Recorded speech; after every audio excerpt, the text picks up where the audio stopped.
Iran's supreme leader Ayatollah Ali Khamenei has warned European leaders to let go of their dream of Tehran continuing to limit its nuclear program after fresh economic sanctions imposed by the United States. Washington's decision to pull out of the Iran nuclear deal has considerably weakened the accord and led to the reimposition of crippling sanctions on Tehran. And, speaking during a commemoration ceremony to mark the 29th anniversary of the death of revolutionary leader Ayatollah Ruhollah Khomeini in Tehran, Mr. Khomeini said, "Some European countries appear to expect the Iranian people to both tolerate and deal with the sanctions, to go along with them, and give up the country's nuclear energy activities while continuing to observe the restrictions set by the deal. I am telling these countries that they need to be conscious of the fact that this is a dream that will never come true.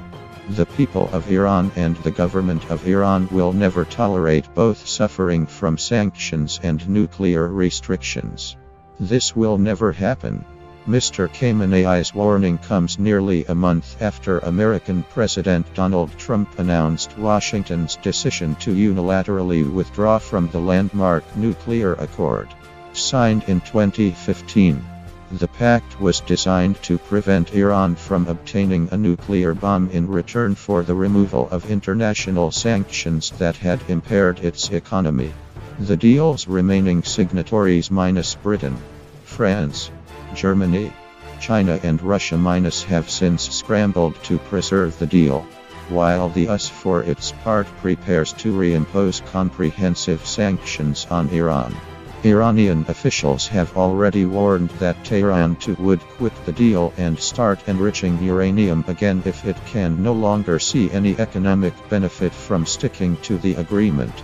The remaining backers and parties to the agreement, however, have limited influence on Washington, whose wrath they also face after Mr. Trump warned that the US would impose sanctions on companies that continue to do business with Iran.